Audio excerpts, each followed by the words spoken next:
Aku sampai juga di kota dalam kota, kota cahaya. Gerbang tunggalnya kokoh bagi benteng, tertutup rapat. Di depan papan peringatan dihardik tulisan merah mencolok. Dilarang masuk, gelandangan, pengemis, pemulung, pengamen, banci, abang kredit, tukang sales, tukang minta sumbangan, tukang bank titil, tukang belum dinamai, dan lain-lain jenis kelompok di atas.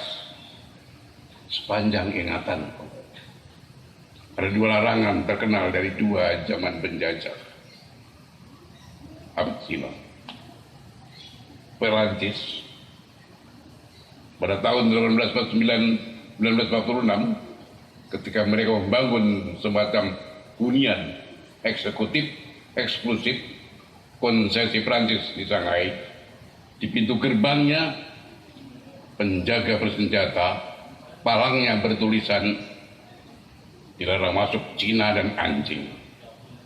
Belanda, Surabaya 1951, di gerbang Sebangsa Society, kini Balai Muda, yang mewah, mahal, gemerlapan, juga berpalang. Dilarang masuk inlander dan anjing.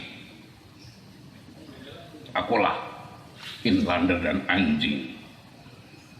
Tiada larangan masuk koloni elit yang jadi pulau di tengah kemiskinan dan kekumuhan.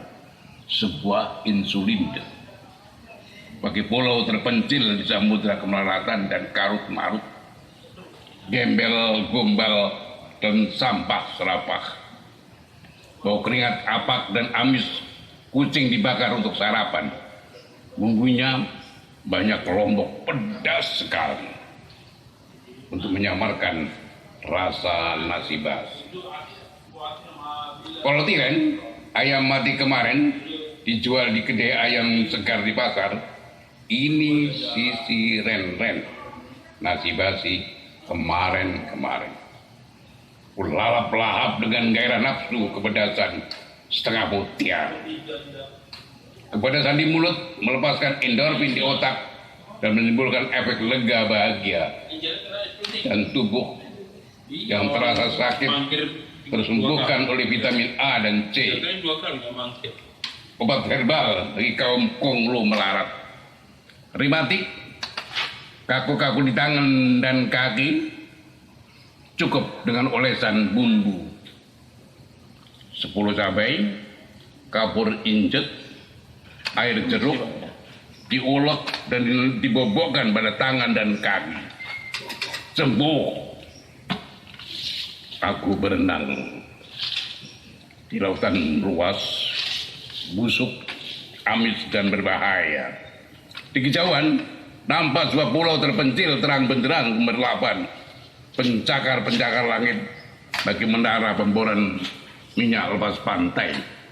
Alamak, banyak pula ikutan renang bagi laron-laron dunia gelap, lomba lari kehangatan, dunia terang di cahaya neon.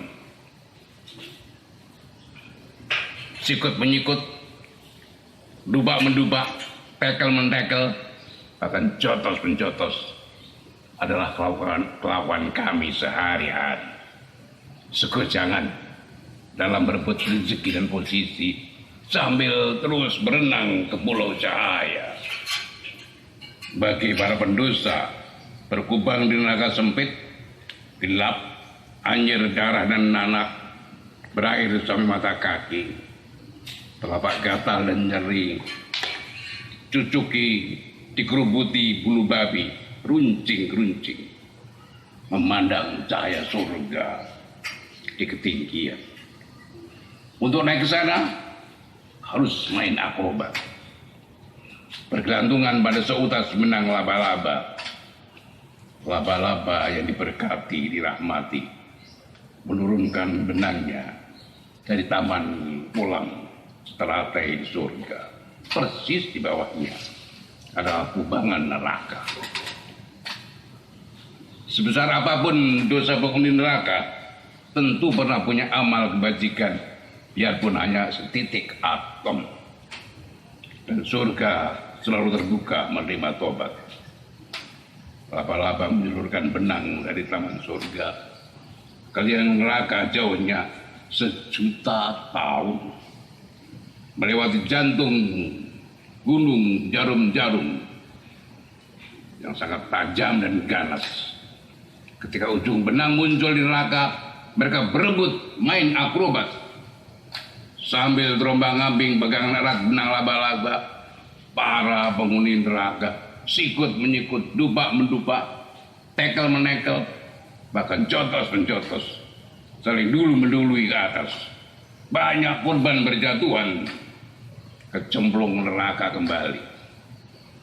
Jika benang itu tegang, lantas dan putus, mereka semua terpelanting dan terperosok di lubang sempit neraka kembali. Dan harus tunggu mukjizat benang laba-laba 1.000.000 tahun lagi. Aku berhasil capai gigir puluh cahaya dan kuntas diriku sendiri. Kini akan bergabung kalangan baru bau wangi. Surga kaum elit ini barangkali menerima tobatku, menghapus dosa-dosaku, karena seingatku aku pernah berbuat kebajikan meskipun sedikit. Aku sudah berlarian seperti perampok dan penjara lainnya, berhasil menggondol barang-barang rampasan, meraup makanan jarahan dari toko kebakaran ketika seluruh kota dalam gubaran api malapetaka perang saudara. Dengan perut keloncongan, sudah 2 hari suntuk tanpa isi, terbirit-birit ketakutan di bawah tembakan dan teriakan. Aku lari kencang tanpa arah tujuan, tersesat masuk hutan entah apa entah mana. Aku lega, bau makanan berjibun dari buronan, maka sekalian ngalas di pedalaman belantara. Depan mulut gua, aku berhenti mendadak. Kakiku tanpa mata, cuma mata kaki. Tak kubiarkan menginjak. Kubiarkan barisan serdadu semut bernyanyi mars. Ada gula, ada semut melintasi pintu gua. Kebajikanku sebesar mut, sebutir gula pasir. Barangkali surga kirim salam dengan benang laba-laba. Ternyata surga kaum elit dan pelit ini kampul-kampul di lautan kemaratan, menutup gerbangnya rapat-rapat, dinding buta, tanpa telinga, tanpa bel, hanya teks pasal karet. Surga bikinan ini sudah bukan di bumi, tapi planet lain, asing, lian, alien, jauh di luar jangkauan. Ia tak menerima tobat siapapun, tak menghitung amal kebaikan apapun.